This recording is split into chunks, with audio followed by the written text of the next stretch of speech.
Assalamualaikum warahmatullahi wabarakatuh. Terima kasih atas kesempatannya. Perkenalkan nama saya Desma Setio dengan NIM 2019-210105. Di sini saya akan berpresentasi tentang personality atau kepribadian. Personality berasal dari bahasa Latin yaitu persona, yang berarti ketok atau topeng. Personality adalah kecenderungan individu terhadap berpikir, berperilaku, dan bereaksi terhadap kondisi tertentu. Yang pembahasannya terkait dengan apa, mengapa, bagaimana, perilaku tersebut. Kepribadian membimbing orang untuk menyesuaikan diri pada lingkungan sosial dan lingkungan fisik.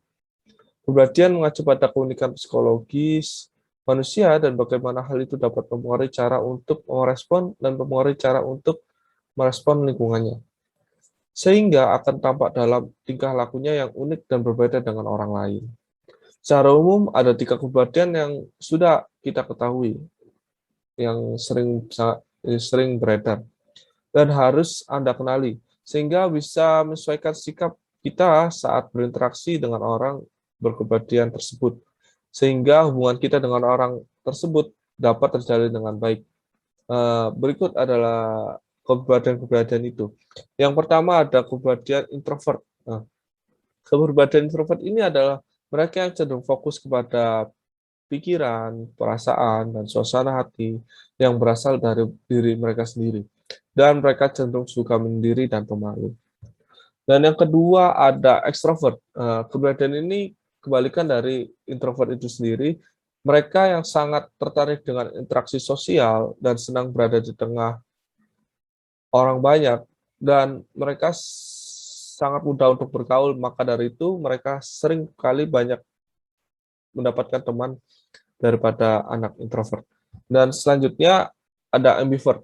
Sesungguhnya introvert dan extrovert ini adalah sebuah spektrum yang dimana artinya itu tidak semua orang 100% memiliki kepribadian introvert ataupun extrovert, tapi juga bisa berada di tengah-tengahnya. Orang yang berkepribadian ambivert condong kepada sisi introvert atau extrovert yang bisa tergantung pada situasi yang mereka sedang hadapi. Oke, untuk selanjutnya,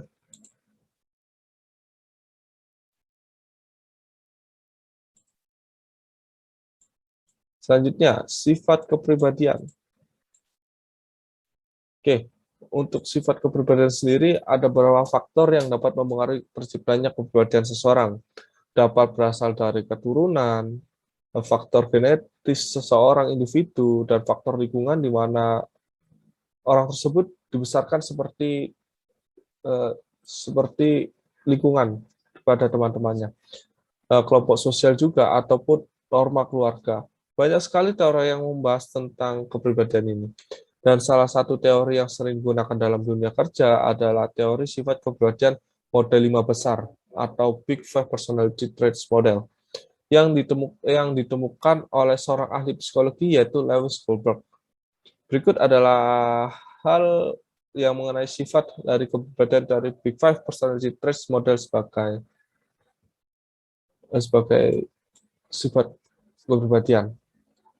Yang pertama ada openness to experience atau terbuka terhadap hal-hal lain, yang artinya pengelompokan individu berdasarkan ketertarikan terhadap hal-hal baru dan keinginan untuk mengetahui serta mempelajari sesuatu yang baru.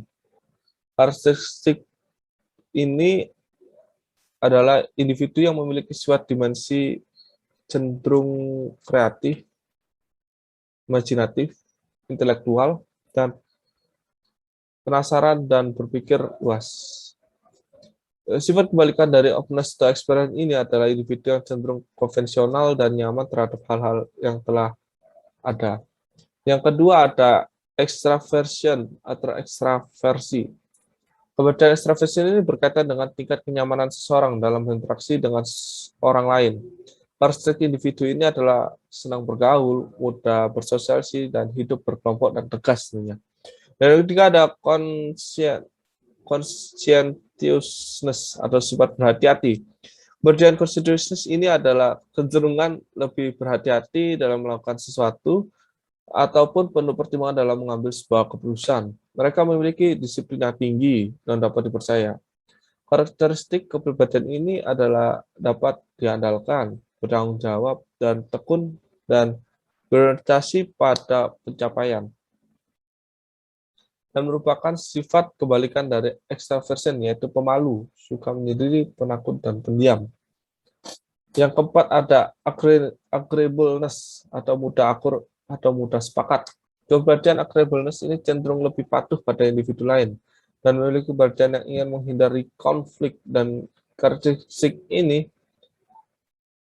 kooperatif, dapat bekerja sama, dapat dipercaya, bersifat baik, hangat, dan berhati lembut, serta suka membantu. Yang terakhir, kelima, ada neurotism atau neurotisme.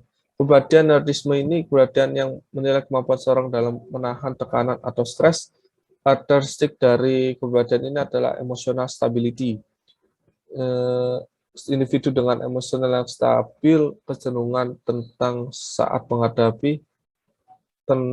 menghadapi permasalahan, dapat percaya diri, dan memiliki pendirian yang teguh. Oke, sekian presentasi dari saya.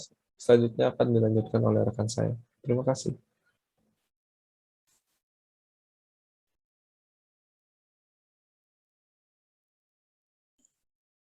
Assalamualaikum warahmatullahi wabarakatuh.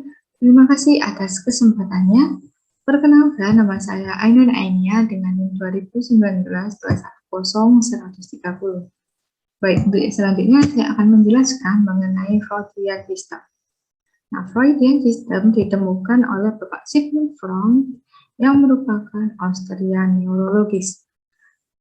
Teori ini digunakan untuk memahami kepribadian setiap individu, karena dengan adanya dorongan dasar ketidaksadaran atau alam bawah sadar, sehingga seseorang akan melakukan suatu hal yang spontanitas dan harus dikerjakan maupun dikatakan. Namun pada pemahaman perilaku konsumen berbeda. Teori tersebut menjelaskan adanya dasar pemikiran bahwa kebutuhan atau dorongan yang tidak disadari, terutama dorongan biologis, merupakan inti dari motivasi dan kepribadian manusia, seperti halnya yang kita kenal dengan teori motivasi dari Abraham Maslow. Oleh karena itu, teori ini dalam perilaku konsumen terjadi ketika seseorang benar-benar ingin memenuhi kebutuhannya, bukan hanya sekedar untuk memenuhi saja, akan tetapi juga untuk merasakan kepuasan terhadap apa yang ia perlu penuhi.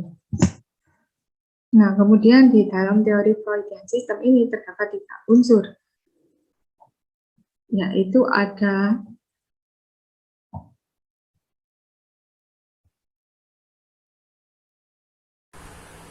Baik, terima kasih atas kesempatannya. Perkenalkan, nama saya Rafli Naval Ahmad dengan NIM 2019-210-294. Di sini saya akan mempresentasikan materi dari saya, yaitu tipe kepribadian Jungian. Dalam perkembangannya, model ini akhirnya bermuara ke bentuk-bentuk penataan sosial yang atomistik, rasional, dan yang didasarkan pada etika Carl Gustav Jung. Produksi, terutama yang berkaitan dengan situasi-situasi yang demanding dan tidak pernah puas, atau di dalam kondisi di mana terdapat kelangkaan sumber daya. Kelangkaan ini kemudian diatur dengan otoritas atau kontrol sosial untuk meyakinkan adanya produksi dan distribusi yang efektif. Otoritas ini akhirnya berfungsi dan dipakai sebagai alat untuk mencapai tujuan. Interaksi antar individu yang terjadi adalah seperti hubungan produsen dan konsumen, yang sulit dijelaskan apa yang sebenarnya terjadi antara individu-individu tersebut. Dengan latar belakang pemikiran Freud dan behaviorisme yang mendasari paradigma fungsionalis, teori transformasi yang mengambil pokok-pokok ajaran psikoanalitis, Jung memberi orientasi baru untuk memahami apa sebenarnya hubungan antara individu satu dengan yang lainnya, serta bagaimana sisi sosial dari interaksi tersebut. Melalui pemahaman tentang realitas dari ketidaksadaran kolektif, eksistensi alam tak sadar dalam suatu kolektivitas dan kolektivitas dalam alam tak sadar kita. Selanjutnya adalah teori sifat. Selain strategi pemasaran, aspek lain yang harus diperhatikan sebuah perusahaan adalah konsumen mereka sendiri. Dengan mengenal konsumen, tingkat keefektifan bisnis industri akan lebih maksimal. Teori ini sendiri seringkali dibahas dalam ranah ilmu, komunikasi, dan psikologi. Secara sederhana, teori sifat ini adalah studi di mana Anda bisa mengetahui dan mempelajari sifat seseorang terhadap brand atau perusahaan yang dibuat. Lalu, sejauh mana sifat seorang konsumen yang dibahas dalam studi ini? Teori ini berkaitan dengan seluruh proses yang dilakukan individu ketika mereka menghadapi tawaran sebuah produk, mulai dari aktivitas mengetahui hingga mengevaluasi produk tersebut. Di samping itu, proses pengambilan keputusan untuk menghabiskan uang, waktu, dan tenaga seorang pelanggan juga menjadi bagian dari studi ini. Lalu selanjutnya adalah faktor yang mempengaruhi. Ada beberapa kategori yang menjadi faktor dalam mempengaruhi perilaku seorang konsumen. Apa saja itu? Yang pertama ada sosial. Salah satu faktor yang mempengaruhi adalah aspek lingkungan sosial. Tidak hanya berperan dan status sosial seseorang, faktor ini juga meliputi pengaruh yang dibawa oleh kelompok-kelompok di sekitar. Lalu yang kedua ada budaya. Latar belakang budaya seseorang juga bisa mempengaruhi perilaku mereka terhadap suatu produk yang ditawarkan. Tidak jarang, seorang konsumen menjadikan aspek ini sebagai prioritas mereka dalam memilih sebuah produk. Aspek budaya yang dimaksud bisa meliputi adat, agama, ras, hingga stratifikasi sosial. Lalu yang ketiga adalah faktor pribadi atau personal. Selanjutnya, faktor yang mempengaruhi perilaku konsumen adalah berasal dari pribadi konsumen itu sendiri. Beberapa variabel yang berkaitan dengan personal konsumen adalah aspek demografis, yaitu usia, jenis kelamin, besar pendapatan, dan lainnya. Di samping itu, minat dan impresi individu sebagai konsumen juga masuk dalam faktor yang satu ini. Lalu yang keempat adalah sikap dan kepribadian seorang, termasuk dalam faktor psikologis yang juga bisa mempengaruhi mereka untuk mengambil keputusan terhadap sebuah produk. Salah satu variabel yang berkaitan dengan faktor psikologis adalah gaya hidup. Lalu, contoh perilaku konsumen. Contoh perilaku konsumen adalah ketika seorang ingin membeli sayur, lalu ada beberapa hal yang bisa mereka jadikan prioritas dalam transaksi tersebut. Teori ini juga memperkenalkan Anda kepada beberapa jenis konsumen yang berbeda. Jika mereka memperhatikan mutu dan kualitas produk, maka konsumen tersebut cenderung tidak mempermasalahkan nominal yang dibanderol demi mendapatkan kualitas sayur yang baik dan segar. Sebaliknya, jika seorang konsumen lain sangat memperhatikan harga barang, maka mereka cenderung akan memilih produk serupa dengan harga yang lebih rendah. Kualitas sayur yang segar tidak akan menjadi masalah selama bahan tersebut masih layak untuk diolah. Sekian presentasi dari saya. Kurang lebihnya mohon maaf. Assalamualaikum warahmatullahi wabarakatuh. Terima kasih. Assalamualaikum warahmatullahi wabarakatuh. Terima kasih atas kesempatannya. Perkenalkan, nama saya Tieta Aniska Unika Aji dengan NIM 2019-210298. Di sini saya akan menjelaskan materi saya mengenai gaya hidup. Nah, di sini pengertian dari gaya hidup sendiri adalah pola tingkah laku sehari-hari dari segolongan manusia di dalam masyarakat. Gaya hidup ini menunjukkan bagaimana orang itu mengatur kehidupan pribadinya, kehidupan di masyarakat, perilakunya di depan umum, dan juga upaya untuk membedakan statusnya dari orang lain melalui lambang-lambang sosial. Nah, gaya hidup atau lifestyle itu dapat diartikan juga sebagai segala sesuatu yang memiliki karakteristik, kekhususan, dan tata cara dalam kehidupan suatu masyarakat tertentu. Nah, gaya hidup ini dapat dipahami sebagai sebuah karakteristik seseorang yang kasat mata dan menandai sistem nilai, serta sikap terhadap diri sendiri dan juga lingkungannya. Gaya hidup itu merupakan kombinasi yang totalitas mengenai cara, tata, kebiasaan, pilihan, serta objek-objek yang mendukungnya dalam pelaksanaan yang dilandasi oleh sistem nilai atau sistem kepercayaan tertentu. Nah, kita bisa menilai seseorang dengan cara melihat gaya hidup orang tersebut. Nah, itulah mengapa bagian departemen marketing sebuah produk selalu melakukan pengamatan terhadap gaya hidup seseorang yang menjadi target pasarnya untuk bisa mendapatkan hasil penjualan yang maksimal. Karena memang melalui gaya hidup seseorang ini bisa tanpa sadar memperlihatkan kepada khalayak siapa diri mereka sebenarnya. Selanjutnya, gaya hidup seseorang itu merupakan faktor yang menentukan apa saja yang dia butuhkan dalam menjalankan kehidupan sehari-hari. Nah, gaya hidup ini merupakan pola tingkah laku seseorang yang secara tidak langsung menunjukkan status kelas sosialnya. Nah, status sosial ini merupakan hal yang paling penting dalam mempengaruhi gaya hidup seseorang. Status sosial di zaman modern ini merupakan hal yang dianggap sangat penting bagi beberapa golongan masyarakat. Nah, tanpa status sosial ini, seseorang akan dipandang rendah oleh golongan orang yang sangat menganggap penting status sosial tersebut. Contohnya seperti ketika kita bergaul dengan seorang yang mungkin pekerjaannya atau jabatannya lebih tinggi di atas kita. Pasti mereka akan menganggap kita masyarakat yang status sosialnya lebih rendah karena menganggap kita hanya cuma sebagai orang-orang biasa saja.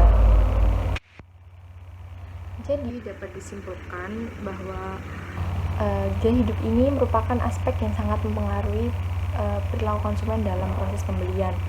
Nah, dengan kepribadian yang bersahaja dan gaya hidup yang sederhana akan lebih baik dilakukan oleh seorang konsumen agar terhindar dari hal-hal yang merugikan dirinya sendiri.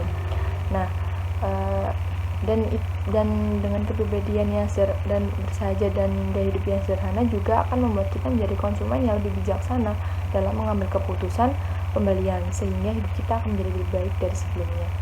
Sekian presentasi dari saya, kurang lebihnya mohon maaf. Assalamualaikum warahmatullahi wabarakatuh. Terima kasih atas kesempatannya. Perkenalkan, nama saya Erindi Ferdian Lasari dengan NIM 2019-210484. Nah, di sini saya akan melanjutkan presentasi dari rekan saya. Nah, di sini saya akan menjelaskan tentang linking product to lifestyle. Yang pertama, ada perspektif pemasaran gaya hidup. Yang pertama ada pemasar itu melihat pola perilaku untuk memahami konsumen agar bisa memahami kebutuhan, keinginan, dan harapan konsumen secara lebih baik. Yang kedua, ada pemasar harus bisa mengidentifikasikan rangkaian produk dan layanan yang terkait dipikirkan konsumen ke gaya hidup tertentu. Nah, contohnya di sini saya mengambil contoh Atta Halilintar kan memiliki gaya hidup yang mewah. Nah, tugas pemasar harus bisa memberikan layanan yang cocok dan pas untuk Atta. Nah, contoh ketika Atta ini membeli produk seperti mobil mewah. Nah, pemasar harus bisa memberikan layanan yang pas pada Atta dan cocok dengan gaya hidupnya. Nah, mungkin di produk tadi bisa diberikan layanan-layanan yang interiornya mewah atau bisa berlapis emas atau yang lain, sehingga produk ini cocok dengan gaya hidup Atta. Nah, yang kedua ada pelengkap produk. Dalam pelengkap produk ini, yang pertama ada makna simbolis dari produk yang berbeda adalah berhubungan satu sama lain. Nah, contohnya Atta Halilintar ini tadi bertemu nih dengan rekan bisnisnya dan dia ini menggunakan mobil yang tadi. Dan juga tidak hanya mobil, Atta ini menggunakan jam tangan Rolex dan juga tas Gucci yang dari brand-brand mahal dan juga mewah. Nah, di sini mengapa simbol dari produk ini tuh berbeda-beda namun berhubungan satu sama lain. Nah, dari situ kita bisa menghubungkan bahwa tidak hanya mobil, barang-barang lainnya itu bisa menggambarkan gaya hidup seorang Atta Halilintar. Gitu. Yang kedua yaitu ada kumpulan produk ini yang disebut konsumsi konstelasi atau berhubungan atau yang saling berhubungan. Nah, ini tuh untuk digunakan oleh konsumen berkomunikasi dan melakukan peran sosial. Lalu selanjutnya saya akan menjelaskan tentang melakukan analisis psikografis. Nah, di sini saya akan menjelaskan tentang definisi psikografis, yaitu merupakan konsep yang menyangkut kepuasan konsumen terkait dengan gaya hidup. Nah, psikografis ini merupakan instrumen untuk mengukur gaya hidup yang memberikan pengukuran kuantitatif yang melibatkan penggunaan psikologis, sosiologis, dan antropologi untuk menentukan bagaimana pasar tersegmentasi berdasarkan kecenderungan kelompok dalam pasar. Lalu selanjutnya saya akan menjelaskan tentang bentuk studi dari studi psikografis. Yang pertama ada lifestyle profile, yaitu bisa dilihat dari gaya hidup seseorang. Yang kedua ada product specific profile, yaitu mengidentifikasi kelompok sasaran dan membuat profil konsumen berdasarkan dimensi terkait produk. Yang ketiga ada melihat sifat kepribadian sebagai deskriptor, yaitu bagaimana kita bisa melihat kepribadian seseorang. Lalu yang terakhir yaitu product specific segmentation, yaitu produk spesifik ini tuh ditujukan kepada segmentasi produk yang mana. Baik, mungkin itu saja yang bisa saya jelaskan. Kurang lebihnya mohon maaf dan terima kasih. Slide selanjutnya akan dijelaskan oleh rekan saya. Terima kasih. Assalamualaikum warahmatullahi wabarakatuh. Terima kasih atas kesempatannya. Perkenalkan, saya Taufik Fajar Deatwo dengan NIM 2019-210514. Dan pada kesempatan kali ini saya akan melanjutkan materi terkait dengan pendekatan psikografis. Nah, jadi apa yang dimaksud dengan segmentasi psikografis?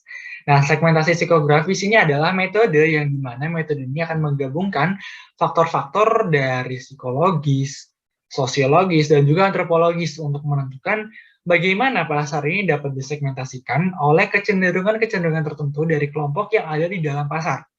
Sehingga metode ini berfungsi untuk mengelompokkan calon maupun pelanggan saat ini ataupun pelanggan sebelumnya dengan ciri-ciri berdasarkan dari kepribadian mereka, keyakinan, nilai sikap, minat, dan juga gaya hidup. Lalu apa bedanya dengan segmentasi demografis? Nah, perbedaan dari segmentasi psikografis adalah, perbedaan dengan segmentasi demografis adalah, pada segmentasi demografis ini menjelaskan terkait dengan pengelompokan masyarakat berdasarkan kelompok-kelompok tertentu atau berdasarkan karakteristiknya tertentu. Sementara pada segmentasi psikografis ini pendekatannya lebih pada kepribadian dan juga lebih pada bagaimana sih gaya hidup dari si pasar ini. Nah, segmentasi psikografis ini secara garis besar memiliki 4 karakteristik.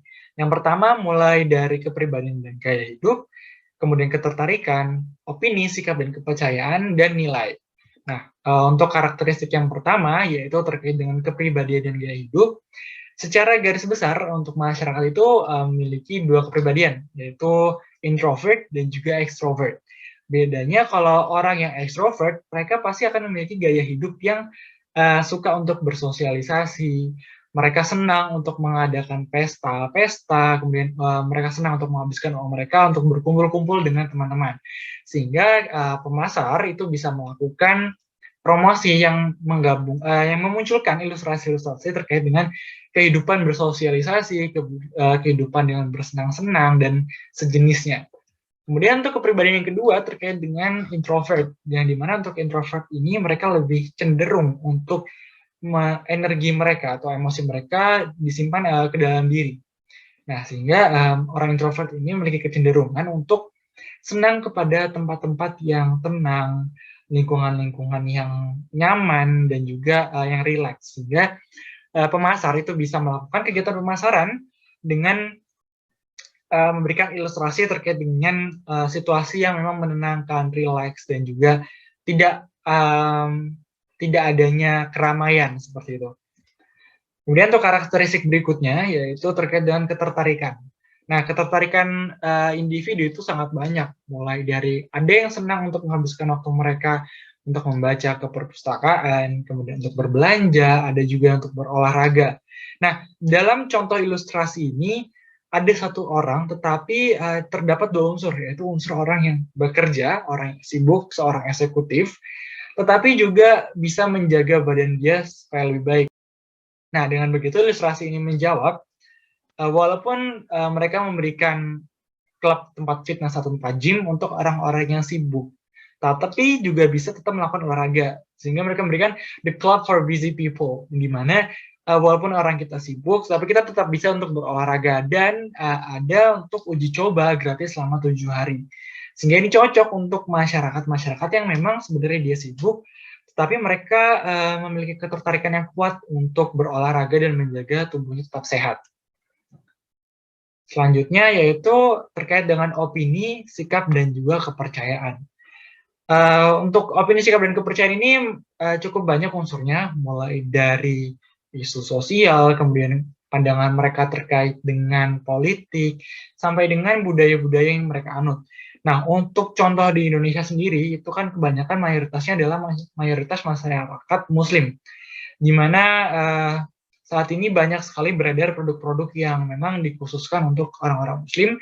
Salah satunya adalah dari Sari-Ayu ini yang mengeluarkan produk dengan produk yang diberikan label halal untuk masyarakat-masyarakat, wanita-wanita khususnya wanita muslimah yang menggunakan hijab. Dimunculkan dalam baik bentuk tulisan maupun dengan visual, di mana dalam botol sampo itu ada gambar seorang wanita yang berhijab, sehingga memang dengan adanya karakter psikografis ini dapat melihat bagaimana opini dan kepercayaan yang dianut oleh masyarakat-masyarakat, sehingga kita bisa memberikan produk yang sesuai dengan kepercayaan dari masyarakat itu.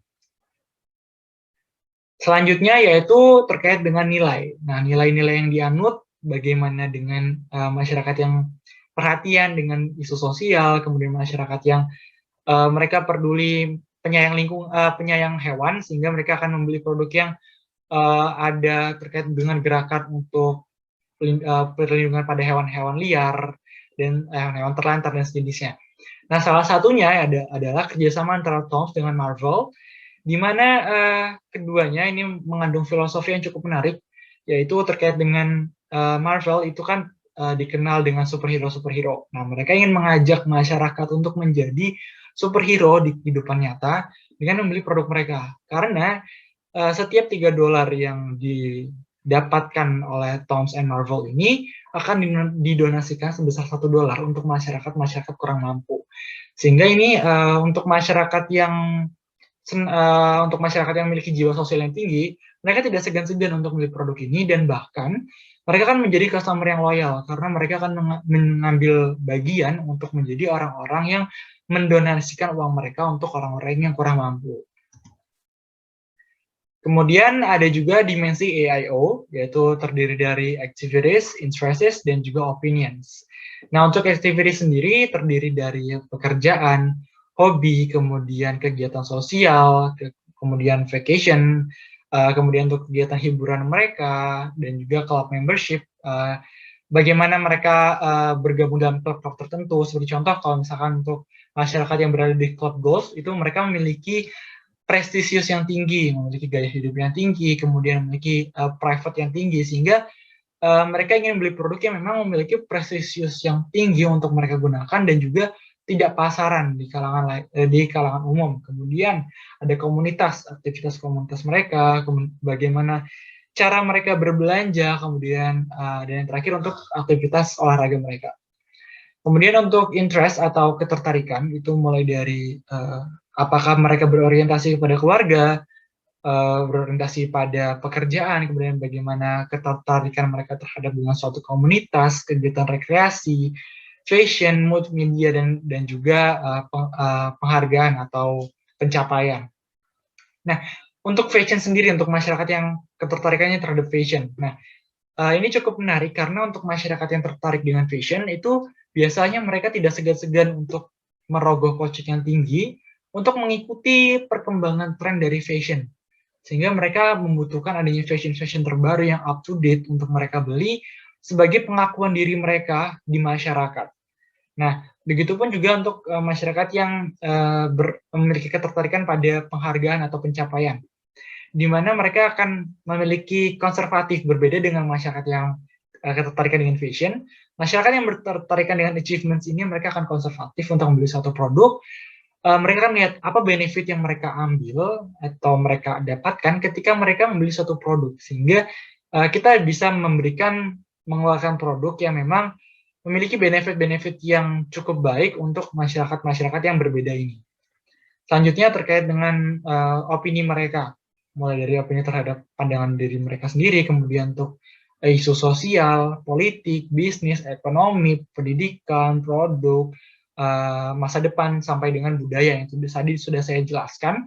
Terkait dengan masyarakat-masyarakat yang suka dengan isu sosial dan juga budaya-budaya mereka anut dari segi agama, kemudian adanya kesenjangan sosial, sehingga kita bisa memberikan produk-produk yang memang bisa menarik dari karakter dari orang-orang ini.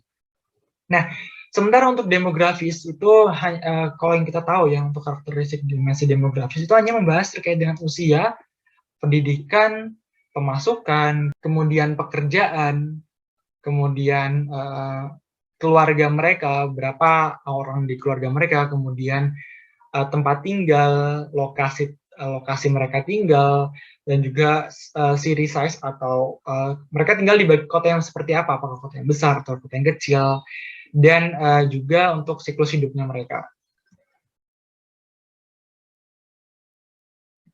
Nah, apa sih fungsi dari dimensi AIO ini? Nah, fungsi dari dimensi AIO yang pertama untuk menentukan target pasar yang baru. Kemudian untuk membuat pandangan baru terkait pasar. Karena jika kita hanya mengelompokkan berdasarkan karakteristik tertentu, terkadang pandangan itu tidak akurat. Maka fungsi dimensi AIO ini dapat menjawab karakteristik dari pasar, karena mereka benar-benar secara spesifik untuk melakukan observasinya. Sehingga kita bisa membentuk ternyata ada sesuatu yang tidak cocok untuk karakteristik kelompok tertentu yang bisa kita perbaiki lagi ke depannya. Kemudian untuk memposisikan produk, yang dimana kita dapat dengan dimensi AIO ini kita bisa melihat apa sih kebutuhan dari masyarakat. Mungkin sebagai contoh ya, untuk terkait dengan merek Adidas, di mana mereka ada sepatu untuk running dan juga ada sepatu untuk yang hanya sekedar berjalan-jalan santai saja. Kemudian untuk mengkomunikasikan atribut produk dengan lebih baik, contohnya adalah untuk produk Sprite yang dimana untuk orang-orang yang memang Sprite dikenal untuk seger gitu, walaupun memang tidak sehat sebenarnya, tapi mereka mengkomunikasikan dengan lebih baik, yaitu Sprite nyatanya memang nyegerin gitu. Kemudian ada untuk mengembangkan strategi pemasaran secara keseluruhan setelah adanya perbaikan-perbaikan dengan adanya dimensi AIO ini. Dan yang terakhir untuk memasarkan adanya isu sosial atau isu politik yang tadi sudah saya jelaskan. Dengan isu-isu yang sedang hangat, yang sedang dibicarakan, masyarakat tertarik dengan isu sosial yang seperti apa, bisa kita kombinasikan dengan produk kita sehingga dapat menarik minat masyarakat, karena biasanya orang-orang ini memiliki loyalitas yang cukup tinggi, karena mereka ingin mengambil bagian dari kegiatan isu sosial tersebut. Baik, demikian presentasi dari kelompok kami. Saya mewakili kelompok kami, mohon maaf bila ada kesalahan. Terima kasih atas perhatiannya. Wassalamualaikum warahmatullahi wabarakatuh. Assalamualaikum warahmatullahi wabarakatuh. Terima kasih atas kesempatannya. Perkenalkan, nama saya Tia Taniska Andika Aji dengan NIM 2019-210298. Di sini saya perwakilan dari kelompok 2 akan menyampaikan resum dari jurnal yang telah kami baca. Jaya Wickram menyatakan bahwa kepribadian dipahami sebagai yang pertama adalah variasi unik individu pada umumnya, yaitu desain evolusi untuk sifat manusia. Dinyatakan sebagai pola yang berkembang dari sifat-sifat disposisional, karakteristik adaptasi, dan kehidupan yang menentukan diri sendiri secara kompleks dan memiliki sifat yang berbeda dalam konteks budaya dan sosial. Nah, gaya hidup konsumen ini memiliki efek tidak hanya pada informasi tentang lingkungan atau sikap terhadap lingkungan, tetapi juga pada konsumsi yang bertanggung jawab. Konsumen dapat memainkan peran penting dengan mengadopsi gaya hidup. Nah, ketika kita bertujuan untuk berkecukupan, kesederhanaan sukarela, konsumsi berkelanjutan, atau cara lain yang bisa dilakukan dari bagian untuk hijau ekonomi. Lalu selanjutnya, sifat yang telah didefinisikan dalam banyak cara dalam sejarah kepribadian. Ada dua pandangan yang menonjol yang mendefinisikan ciri dari sebuah gaya hidup, yaitu adalah deskripsi dari pikiran, perasaan, dan juga perilaku seseorang, dan sebagai penjelasan mengapa orang itu berpikir dan merasa dan juga bertindak seperti apa yang mereka lakukan.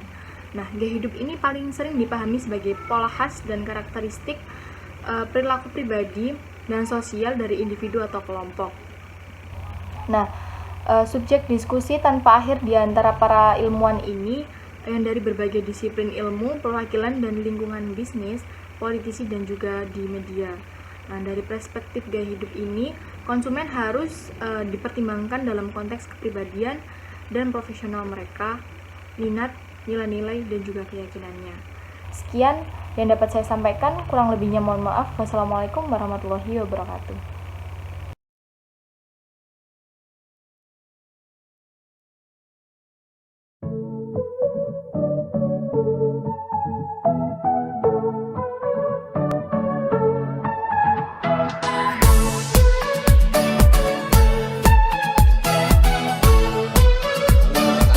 Nama saya Ahmad, kami beranggotakan 3 orang.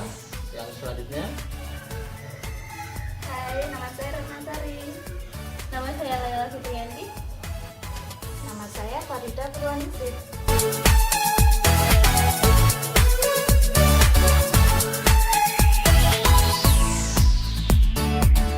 Kepribadian adalah sebuah kesatuan yang terintegrasi di mana terdiri dari aspek fisik dan aspek psikis.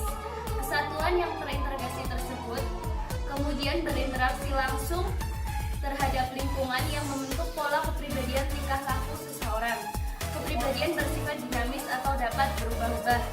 Meskipun dalam perubahannya memiliki jangka waktu yang lama dan memiliki sifat yang tetap ataupun khas. Kepribadian merupakan sesuatu yang berjangka lama, artinya ia akan menggambarkan sifat seseorang dalam jangka atau kurun waktu yang lama.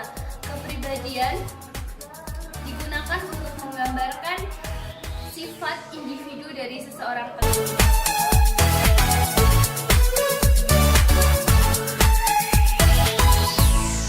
Di antaranya adalah mencerminkan perbedaan individu, konsisten, fisiologis dan fisiologis, akibat dari perilaku, kepribadian dapat berubah, kemudian kepribadian berinteraksi dengan situasi.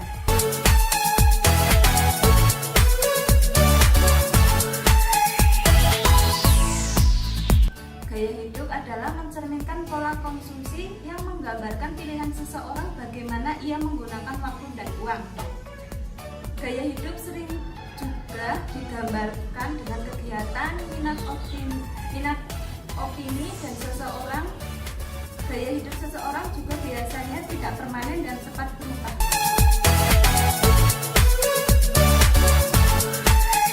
kesimpulan dari pemaparan kelompok kami adalah seperti berikut bahwa kepribadian bersifat individual dan unik. Ciri-ciri kepribadian menentukan bagaimana pemasaran mempengaruhi konsumen sasarannya. Sedangkan gaya hidup pada prinsipnya adalah bagaimana seorang menghabiskan uang dan waktunya. Mbak, aku lah lagi butuh sabun.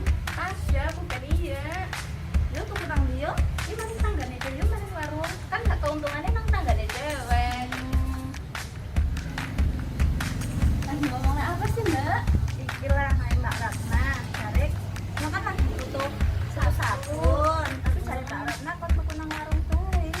Ini nang Indomaret lah. Ada AC-nya, ada diskon, promo. Lebih sana Mbak, lebih komplit. Tapi kan anggap nang warung cewek kan cari keuntungan buat tangganya cewek. Iya sih, bener. Tapi kan enak di sana, apa-apa aja. Kalau di warung itu kan kurang lengkap. Ya wes, saiki ngeter nang Mbak Ratna sama warung. Oh, warung. Yang terus mari ke Indomaret ya. Indomaret ya. Ya udah, aku juga mau beli bedak kok Bu di sana, nanti sekalian ke Indomaret ya Bu. Ya, oke. Ya udah sekalian aja yuk. Yuk, segera yuk.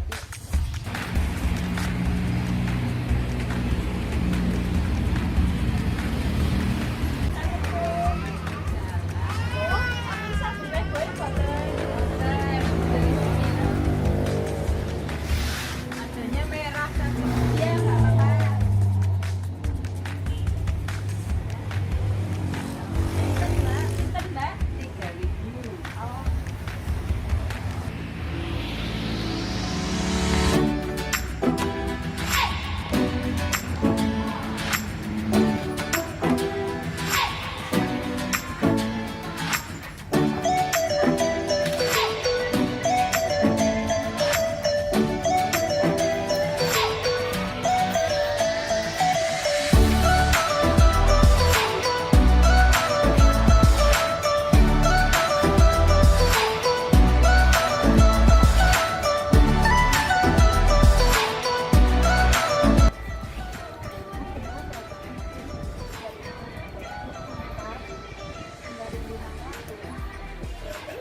juga akhirnya beli di Indomaret.